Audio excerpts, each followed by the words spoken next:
This is the oldest Mike looked all night. When he was in the locker room. And the Chiefs came out? You got to play the whole clip, though. Because right before it's vicious win. You ever seen the movie Life when Eddie Murphy and Eddie Murphy's old and he's in there and the guy's walking around with his ass out in the retirement home and Eddie's like, I can't even eat my Jello now. I can't. How am I supposed to eat after I done seen what I just seen? That turned my stomach. I don't even want no Jello now. After I seen them old ass balls, who gonna want some Jello? Who gonna enjoy Jello after I seen what I seen? That's what this reminded me of. You didn't think his ass looked pretty good for 58 years old? But that's not the point. Why is his ass cheeks out in the locker room? Alex gay.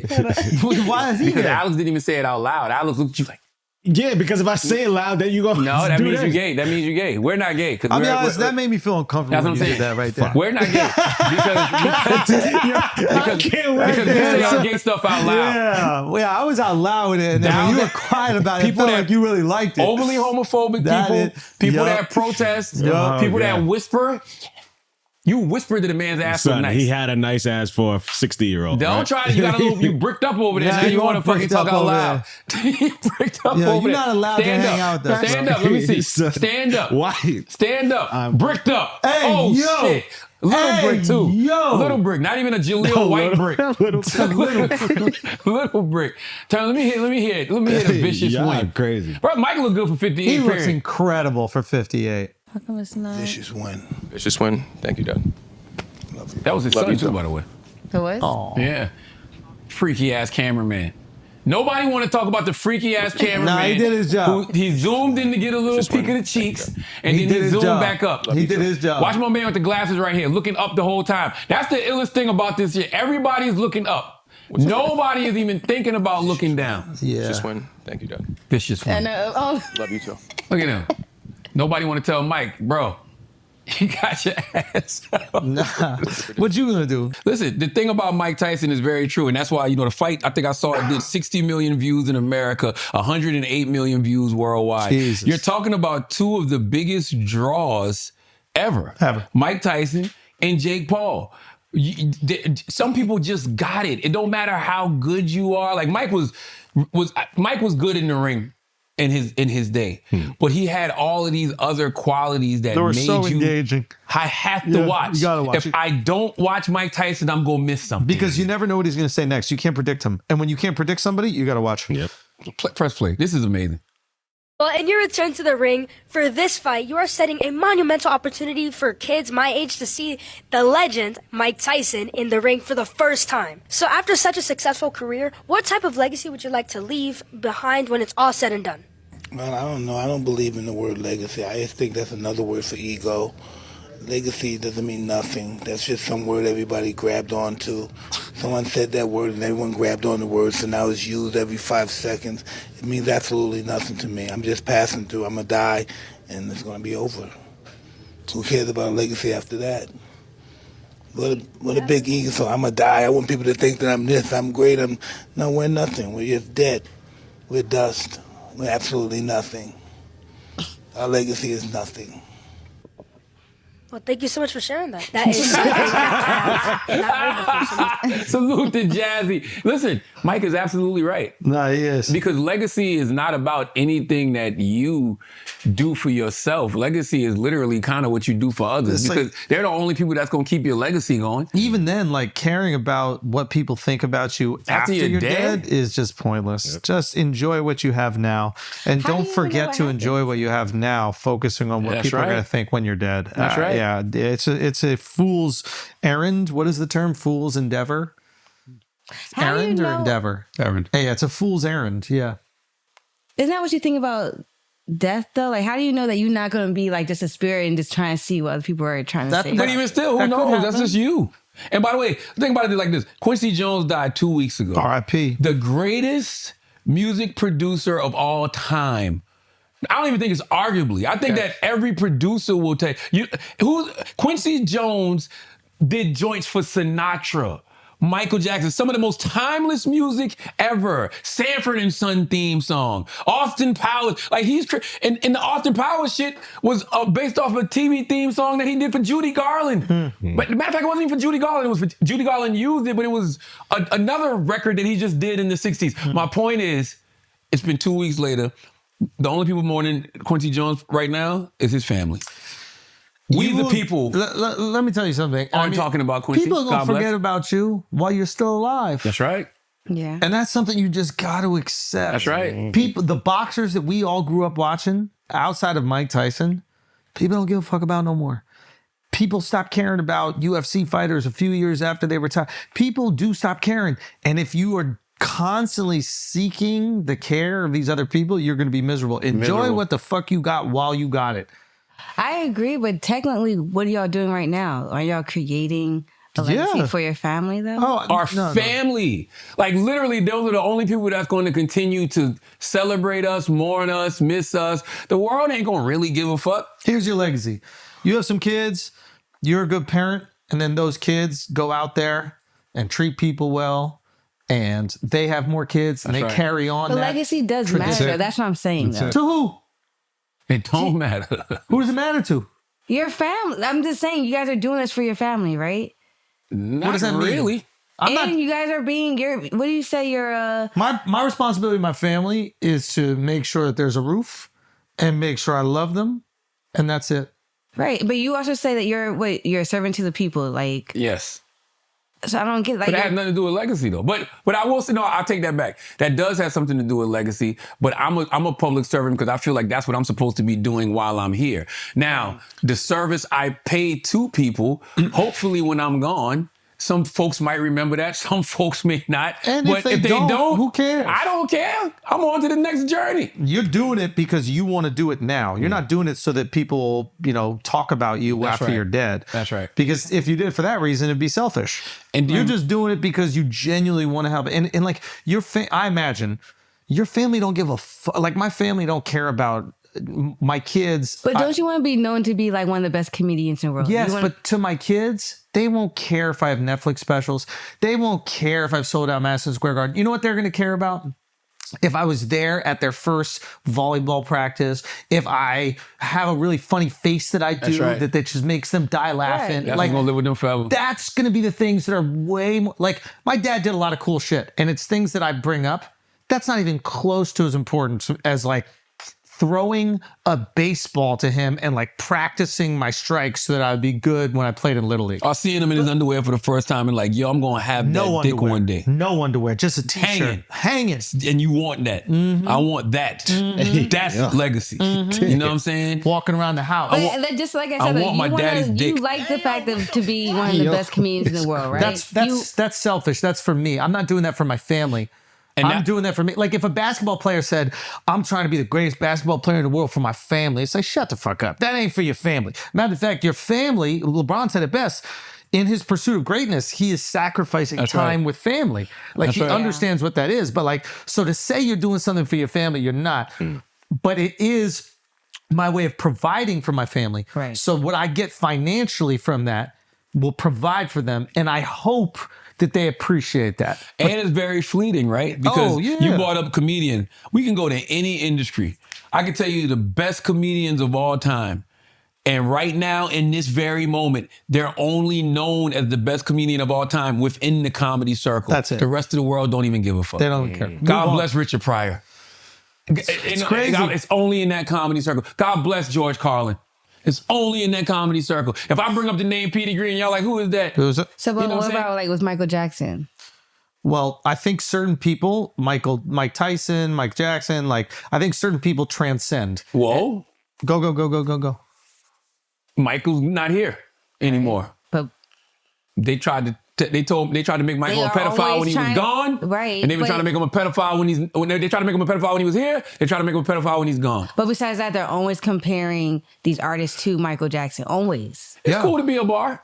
It's cool to be a bar. That's not to say that there aren't people that will have this lasting legacy, but to act like to do it for legacy, I think is a fool's errand. That's all I'm trying to say. Just do the thing that you love you, because you can't guarantee that people are going to appreciate you 20 years from now. And it's like you spend all this time focusing on that, the thing you can't control, instead of enjoying what you're doing right in front of you. Right. It'll be so much more, your life will just be so much more fulfilled. And we live in a world nowadays where people, they're not going to state the facts anyway. Yeah. People care about what they feel about you.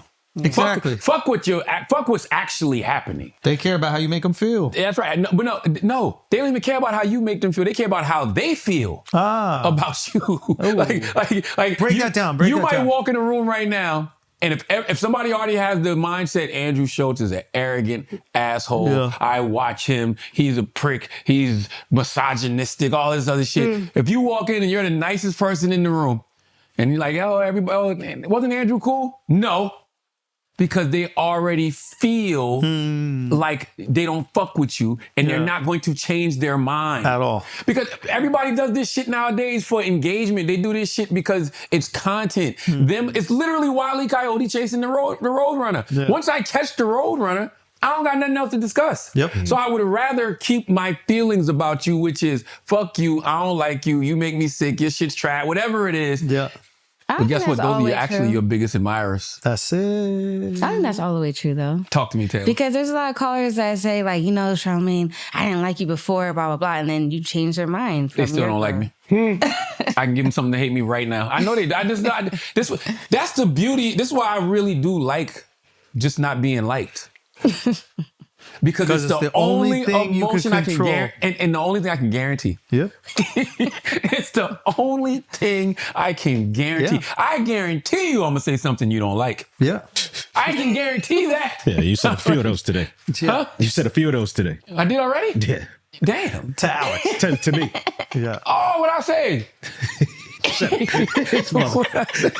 I say? So surprised. I know, right? What did I say? No, keep going. Keep cooking. You cooking. I didn't know I hurt your feelings. No, you didn't hurt my feelings. Chris, you raised your finger. I have a slightly related question. Yes.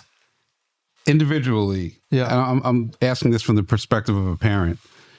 Do you feel that your parents' influence is capped at a certain point, like when you were 18, or do you feel that... Great question. From that point on, you continue to absorb stuff from them? Because that's something I'm kind of struggling with right now, thinking about the legacy thing, where I have these moments where I'm like, when my kids grow up, I'm gonna... And then I'm like...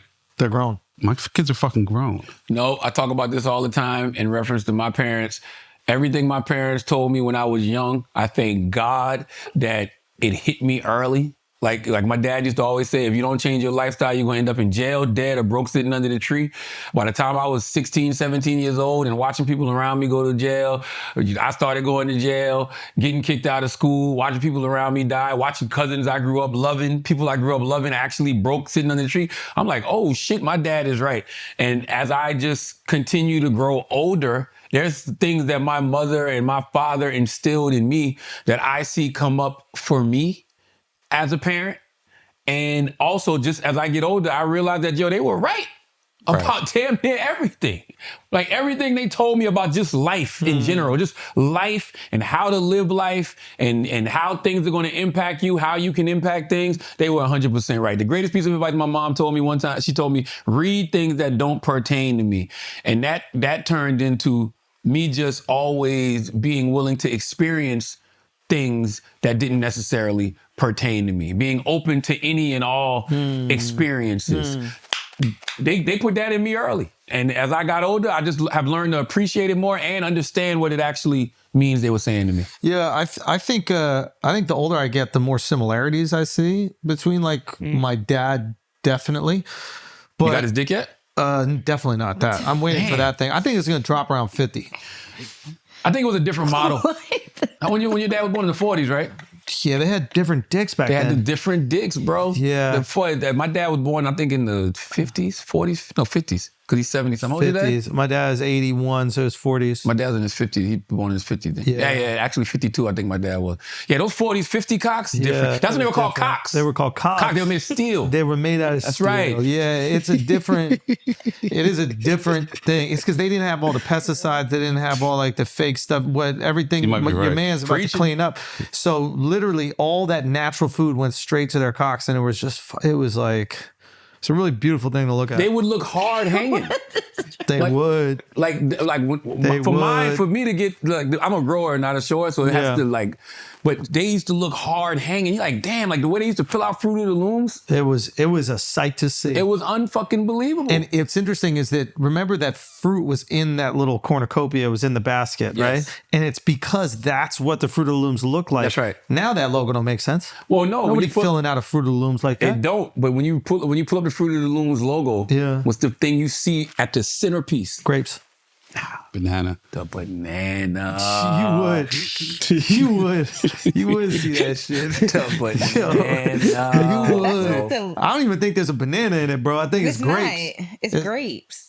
It's not? Yeah. Damn, son. Come on! Chelsea for the dub. That might be the new one. Look at that. That's ultra gay. How you see bananas with a dope in it? That's crazy. Both of you, by the way. You said it and then Chris backed it up. He said, the banana. The banana. Alex crazy. Wow. Alex said, you invented a dick. Inventing a dick is crazy. You just called me trans, bro. I just invented a dick. I used my arm skin and make it. Yo, my wife said this shit to me. She was telling me like she was saying something about how like I always open doors for people or like carry strollers or these types of things. And like she's like, I don't know another guy that I see. I've never like dated another guy that does that stuff. She's like, my brothers don't even really do that shit. And she grew up in New York? No, she grew up in California. Moved here. She's like 14. I feel like that's New York shit though. Maybe, but she was here since she's 14 years old. So what I'm saying is like, I think a lot of that, my dad never told me I had to do that, or my mom never told me. It's just like an observed behavior that. Watching your dad do that to your mom. Absolutely. I think it's just something. So I think that they'll get a lot of this stuff and then it will just happen and you won't even notice it because it's so normal to you. But what I'm saying is when you were 25, let's say, and you're out of the house, was there something that your father did, your mother did that you feel like you still, whether you realized it at the time or just absorbed it, right? Because that's what I'm nervous about. I'm like... No, I think all that absorbing is done. Right. Yeah. Now, well, you're applying. I think you're applying what you're how absorbing. I react to it is different. But like all the things, like when you're young and stupid, you do a lot of dumb things. Right. But all the things that they've learned from you, like more is caught than taught. It's like 6 to It's inside. 16. That's right. It's inside. Yeah, and you're applying. That's why I said you're about 25. You're applying what you've absorbed all of those years, if you're doing it right. Because I mean, I know for a fact there's so many things that I've used to hear my father say, hear my mother say that I overstand now. Yep. Like even just raising kids, I totally get why my father raised me out of fear and not love. Because it's harder to do that. It's hard to not be. No, it's just hard not to be afraid. Oh. It's just hard not to let your kid be out in the world. Like, God damn. Yeah. So this is just easy to you, huh? Like when your daughter's how old now, Chris? 17 and 15. Mine's 16, right? She's the oldest. Anything she asks me to do, I got to think about. Can we go to the mall? Can we go to a movie? Where? I'm Googling the location, see if it's safe, like all types of shit. Like you don't realize why your parents were the way they were until you become a parent yourself. Oh yeah, for sure. And they're gonna go through the same thing. Everything that you guys did that annoyed the shit out of them, or that we do that annoyed the shit out of them, they're gonna one day realize why we did it. The one thing I think I probably have now that my parents didn't have is patience, though. Yeah, is that his name? Go